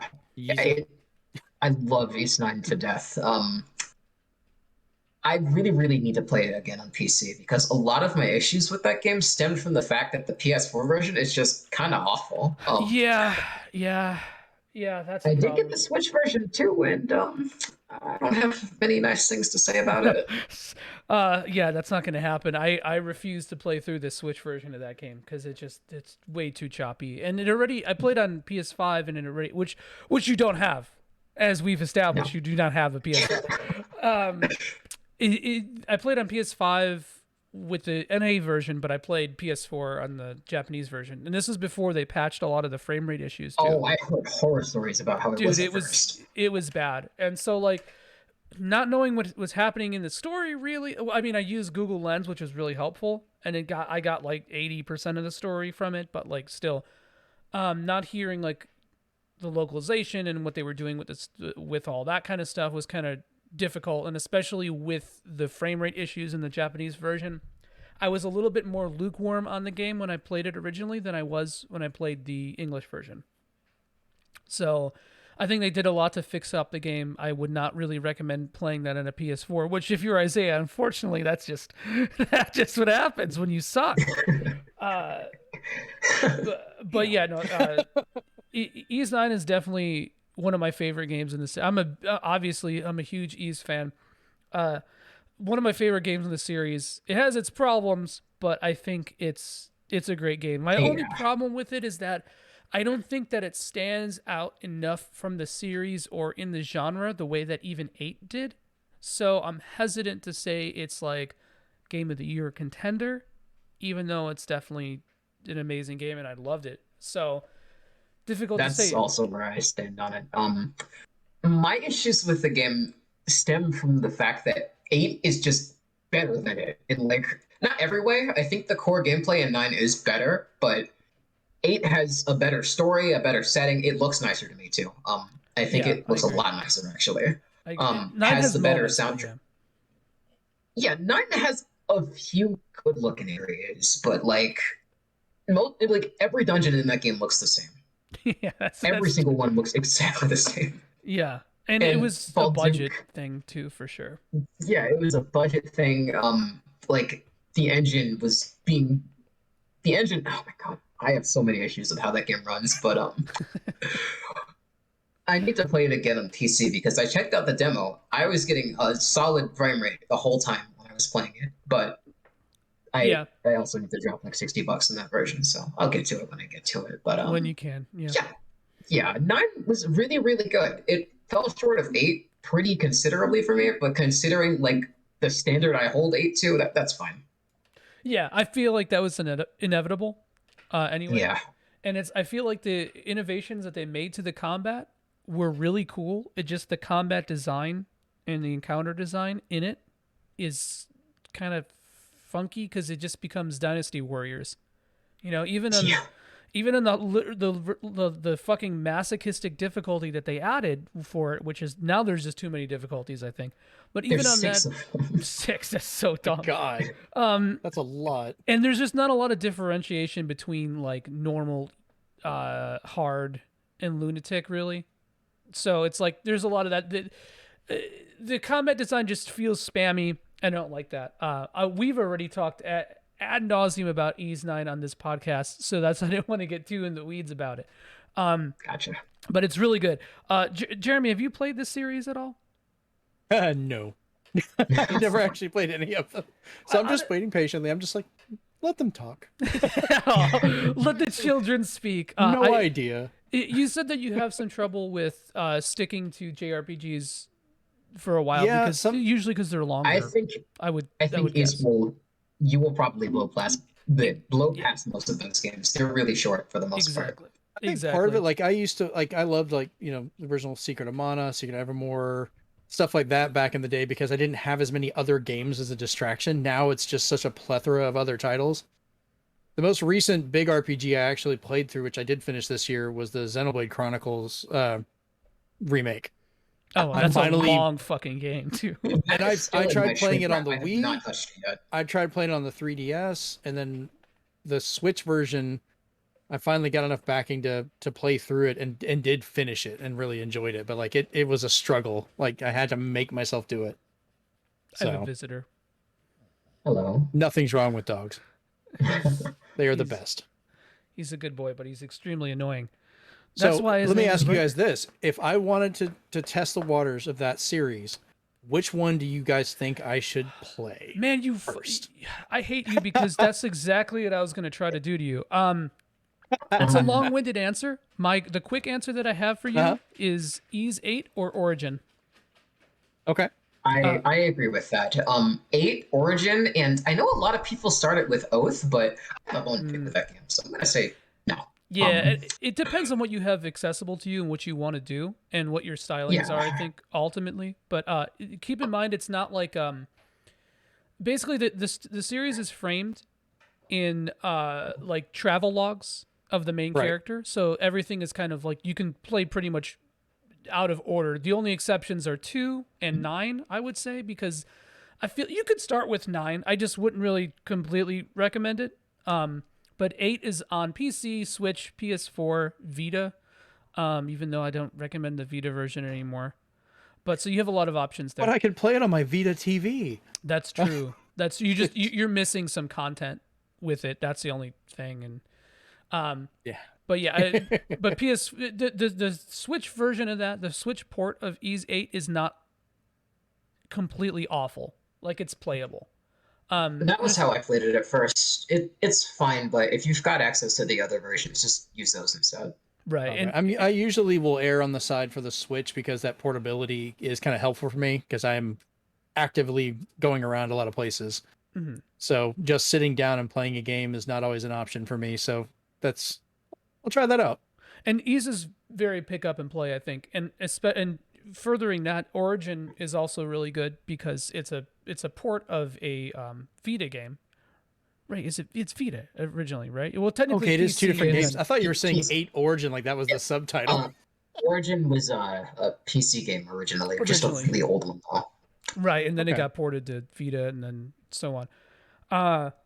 So I will say that Origin is a really good starting point. My only thing with Origin is that the story might not be as immediately engaging and it might feel suffocating. Okay. But if you're interested in continuing, I feel like Origin is a really, really good place to start from in terms of like the series lore.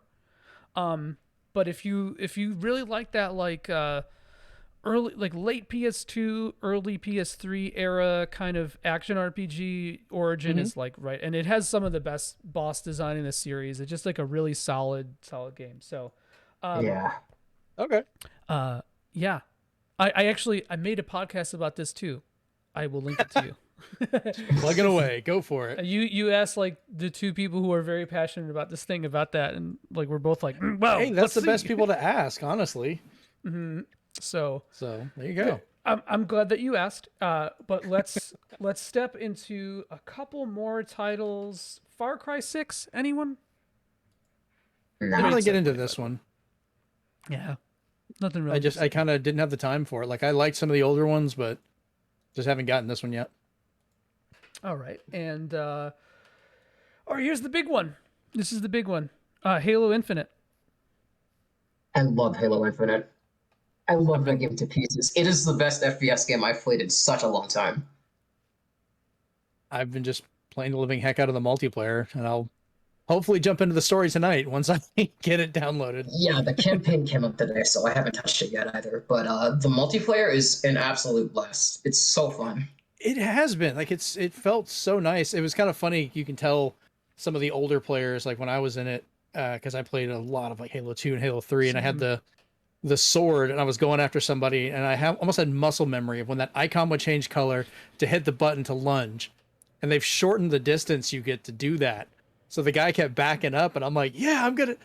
Oh God, they shortened it. Oh, he's gonna shoot me now, and I'm dead. Yeah, that's fine. I was fucking amazingly good at Halo 2. I played a lot of CS 1.6. And so going from that to Halo 2 was like, that's all I did, man. For like a year, just Halo 2 and CS. That's all I did. And Well, Halo 2 was the beginning of, years of LAN parties and game nights that we would have, where we would set up, oh yeah, the full amount of actual CRTs around the house. I had network switches run to each of the rooms. Thank God my wife is still married to me after all of that. After a LAN party, that's the real test of a relationship. That's for sure. Been married 22 years, so Wow. Yeah. Yeah. She's yeah, seen she the lets me worst get of away it. with this crap. the She the has. dark times. Yeah. No, I love Between I that love and Rock Halo Band 2. nights. Oh God. So like that's like the noise and then just the culture, the two genders, Yeah. basically. No, I love the shit out of Halo 2. I love Halo 3 as well. I just didn't get into it as much as 2 because I just like what I don't know really why. I just liked 2 more. I had to finish the fight. I had to finish the fight. Yeah. I fucking loved 4. I actually really, really liked 4. I I just don't did like too. loadouts. I hate loadouts. I think I- that ruined it. I played 4 pretty recently. I didn't play much of the multiplayer, but I like the campaign a lot, actually. It's really good. 4 has the best campaign, I think. I don't know if that's a hot take. That's what I think. I would still give it to Reach, personally. I didn't. Reach was really good story wise. ODST had some really fun. Like I kind of like the lesser ability when you're having to kind of fight through stuff. But I think that was when they also introduced Fire Team for like their horde mode for multiplayer, and that's still I would love to have that in Infinite. I always love the cooperative against waves of enemies just to fight and see how long you can survive with your friends. Does Infinite have loadouts? No. No, Oh God. That like this isn't Call of Duty. Remember? literally, but I'm like literally typing in like downloading Halo Infinite right now as soon as you said that. Like it's happening. It's free. I mean, It's the free, yeah, multiplayer it's being free. I think that is the biggest thing that just took the wind out of Battlefield and Call of Duty this year. Is just going, Good. here's Halo. It's back to how a lot of people really like it, and we're gonna make it free. Good. I mean, Honestly, I'm all for that, man. The revival of the more like deathmatch style Twitch shooter, or even Halo's not a Twitch shooter, but like it's more similar to like an arena shooter than Battlefield or Call of Duty and stuff are. yeah. And I always really liked it. So I'm like a one of those like people who are like, oh, I don't understand how you could ever fucking play an FPS game with a controller. But Halo to me is a complete exception to that rule. Like where it's like Yeah. the only game. It's like a game I don't think I could play with a mouse and keyboard because the physics. I don't like gaming with a mouse and keyboard. I'm sorry. It's just like I Me tried for years. I platinumed both of the Doom games on PS4, and I'm like, dude, how this is like hard mode. It's like literally playing this in hard mode, like an additional layer of difficulty because you can't turn around in one swoop without jacking up your sensitivity. But regardless, really stoked to play Infinite because I was very lukewarm on 5. I don't hate it. I think it's kind of mid. It's fine. It's okay. Like I said, I finished it earlier this year, and I think I kind of fell victim to, you would hear so many people complaining about it, and it just kind of dropped out of favor. So I had stopped playing it, and I finally got myself to go back and finish it. And I was like, okay, I had fun with this. Like, it's not horrible. I enjoyed it. So kind of got away from that conversation, and it let it, shine through a little better for me. Cool. Yeah, I'm really interested in what the campaign will be like. I don't really care that much about Halo's story, to be honest. I enjoy playing the campaign. I've never been super into the story though. Same here. It's fine. I like it. It's whatever, but I'm not like, it's not a selling point. But it's a cool like way to test the physics of the game and go through it and like get a feel for how the game feels, and it gives you an additional thing to do. Right. Jeremy, you and I were talking before the podcast began about how I don't have an Xbox series.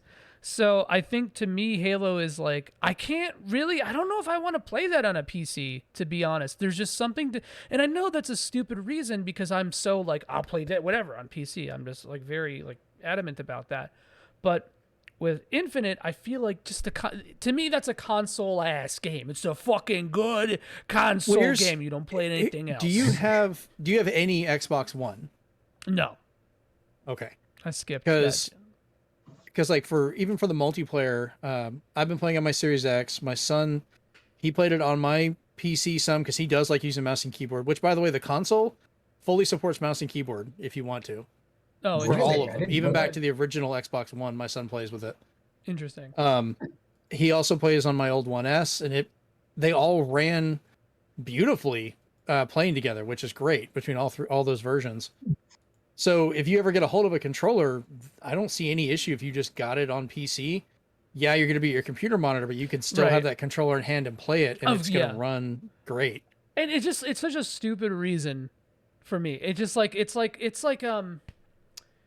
I can't really fully explain it to me because to me, Halo on a PC it's like Mario or Pokemon on a PC. Yeah. I say this, but I played a shitload of Showdown and a bunch of Pokemon mods, so whatever. I picked up the original PC release of Halo back when it first came out. When it was so weird. It felt so wrong. Yeah, it doesn't. I think that's kind of what colored my experience, honestly. But yeah, I have to say though, like I did end up picking up Master Chief Collection for PC, and it's so nice. I can just jump back and forth between the two of them, and it runs well. Even my controller settings and everything carry over. So, sick. Yeah, they've gotten better. I missed out on that, but my friend and we did play a bunch of Halo 2 multiplayer on the Master Chief Collection, and that was fun. I like winning everything. Feels good. Yeah, Halo 2 is so good. I need to get back into that some more. Last thing I personally will say about this is that as much as I love Halo 2, I don't want Halo 2 2. Like I don't want there to be just a modern version of Halo 2. I don't want to play a port of it. I want something new. And that's why I'm really interested in Infinite, because it seems like a continuation of the series while also kind of being a harkening back to like what made the multiplayer good. And that gives me a lot of they've hype. Brought flavors of the older games back. Like the pistol is not an ungodly weapon, but it's still very effective. Like I've been killing some fools with that pistol because even with the controller, as I'm running, I can get down the shields, get that headshot in real quick as I run by. So the feeling of it is there without being retreads. Yeah, that's good. You get the flavor of it because it is Halo. I'm sorry, go ahead. All the new weapons are really, really fun. I think my favorite right now is probably the skewer, because I sniped a guy from top of the building with that. Yeah, it's one shots everything, and it's fast as fuck too. It's not like the rocket where you have to. Have you shot a warthog as they try and run at you? Yeah. You can blow out the tire and like to completely throw that thing off and kill everybody in it. Like it's great. Yeah, you need to play this. Halo 3 vibes. Yeah, you do. So no, I definitely will check that out eventually. I just I have to stay rigid with what I play and disciplined, or else I go off the rails or off the warthog. This is why I have problems. What else? So Okay, yeah. Oh, one last thing I want to talk about Mhm. because I know you guys don't play FF14, right? My son No. does. I Isaiah, made a one. character today, actually, but Wait, which server? Ether on Gilgamesh, I Oh, believe. But here's the thing: I have when some I WoW tried to log flashbacks. on, the player queue was 8,000 oh, players. dude, it's insane. Which is, yeah. Definitely having some WoW flashbacks. Oh, dude, Yeah. yeah. Now, mind you, I did play FF11 on the Same. PS2. Oh, I didn't play. I played on PC, where you couldn't alt tab because the game fucking literally it doesn't let you, which is so Yeah. funny, so Yep. fun. Uh, Isaiah, make a character on Primal and a Primal server, preferably mine, Excalibur, and we'll play, man. Okay. We'll play. Um. All right. Um, I have to make another character then. yeah, it's fuck Ether, bro. Unless you have friends. If you have friends in there, don't let me dissuade you. But Well, I if you have swear. friends of the screw your friends, come over here. Screw yeah. Also, fuck your friends and come play with us. We have a community, man. We're cool. But yeah, Endwalker. I think it might be it. I think it might be my game of the year. I think it. I think Wow. it's there. Uh, Yeah, I'm hearing only good things about it right now. So in a vacuum, maybe not so great. I think that if you're not really, it's definitely contingent on being like a big fan of the game and the series. It's sort of pretentious in that way. It's not like a game like FF7 or 9, even 9 maybe, where you could kind of like play it and not really know Final Fantasy and still fucking love the shit out of it. Whereas like Endwalker, it's difficult to judge as its own individual product because it is the fifth like technical expansion of the game. Yeah. So it's hard to say exactly. If you were to judge just the story of it and just the content that added, it probably like it's difficult, really. But I'm kind of counting Endwalker as the whole experience, the culmination of Final Fantasy 14 from 1.0 to now, and I guess it's cheating, but that's the metric I'm using, so that's what I'm saying. Difficult to talk about it without spoilers, but I will Yeah. say that the quest design, the actual quests doing them, sucks because it's just kind of, it feels like it was crunched or a symptom of COVID independent design teams working together. But that's the major negative I really have to say about it. Oh, it does very little to innovate the gameplay, which is my biggest, actually my hands down biggest complaint about the game and about where Final Fantasy 14 is going. But I did want to say this because I want to wrap up with everyone and say what your game of the year is. So between that and Returnal, difficult to say. If you count 14 as a whole, that wins for me. But if you count just Endwalker, I think maybe Returnal edges it out because it's a new product. It's not contingent on, 9 years of an MMO, right? So difficult to say. What about you, Isaiah? What would you say is your game of the year? right now it's a really tough call between East Nine and Monster Hunter Rise. And I do want to give like very brief shout outs to the Mario 3D World remaster that they made this year. It hands down the best Mario game in the series for me. Oh wow. Probably my favorite platformer. No, second favorite actually. Sonic 3 still exists. So Hell yeah. Awesome. Jeremy, what about you, man? So mine's a little trickier. I'm basically down to three choices for what I'm going between, and I have two runner-ups I just want to mention if we're closing up. Yeah, go for it. We already talked about Metroid Dread and we talked about Forza Horizon 5. Both of those are on there. The third of my main contenders is one that I was really nervous about because it had an almost 20-year wait for this sequel, and it managed to actually pull it off beautifully, and that's Psychonauts 2. Oh, Psychonauts 2 is so good. That that came out this year. How That's do we right. not talk about that? Yeah. yeah, I was waiting. I was like, where's my chance? I want to talk about Yeah, Psychonauts I'm 2. sorry. I'm sorry. I mean, there's a whole Jack Black song in the middle of it that you play through. It's just absolutely gorgeous. And they're very cheeky about how long it's been because they're just like, man, it feels like it's been like 20 years. And like, oh no, Raz will stop me like, oh no, it was yesterday. Like that was the last game it was supposed to be. It was just yesterday, just to get your time right.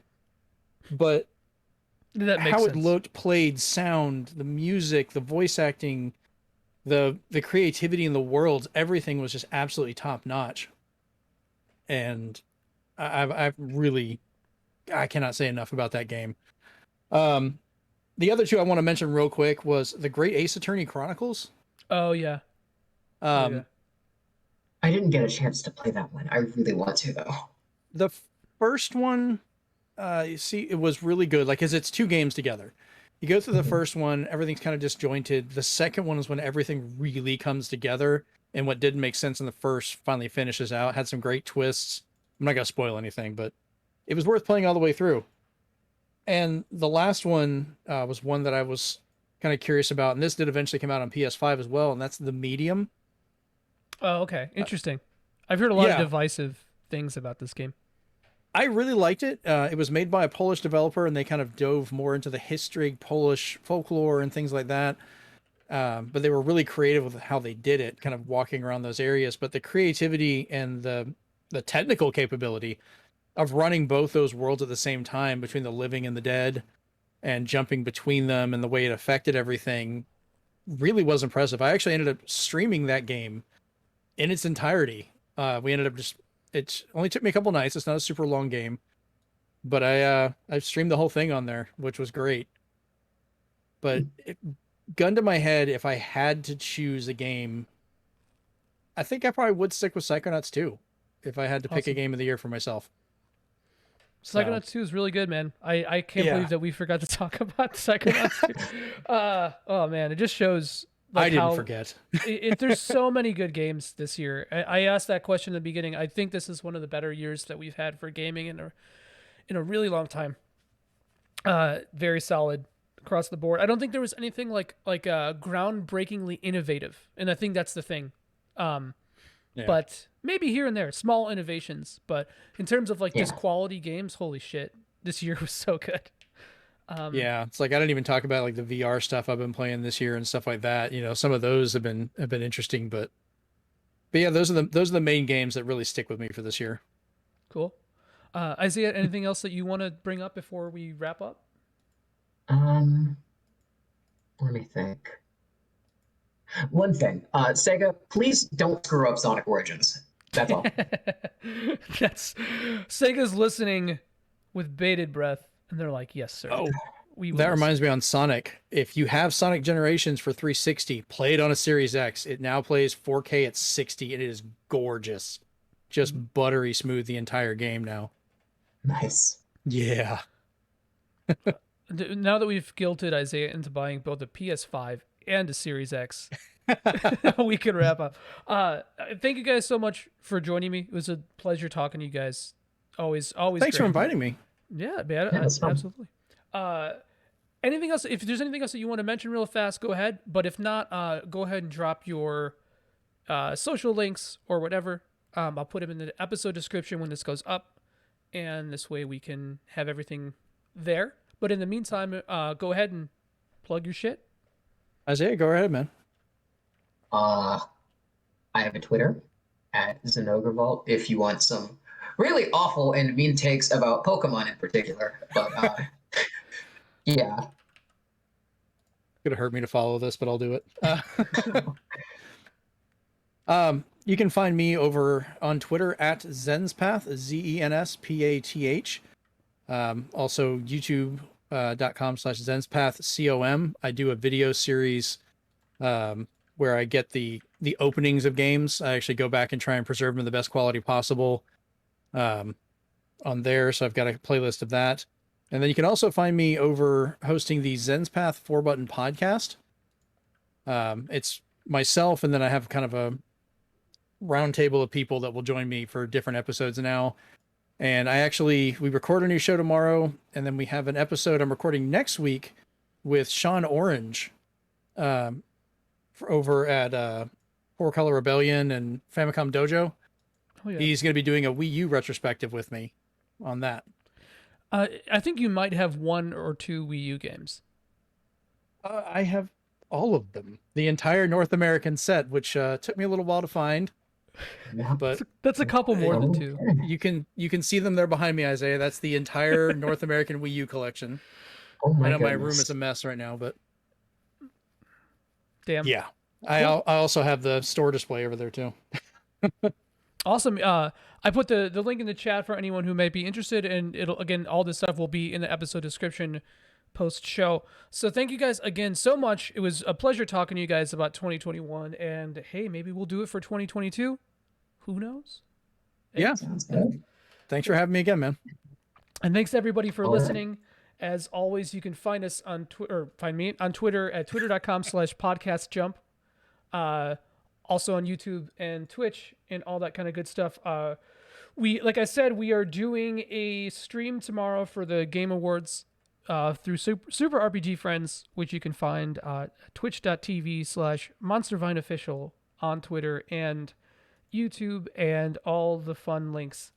So hopefully some of you guys will stick around for that tomorrow. You'll wait here in this chat until tomorrow. That'd be great. It's like lining up to get a PS5, which again, it's another reminder that Isaiah does not have. Or an Xbox. Or an Xbox. Oh my goodness. Neither of you have a Series X. That's true.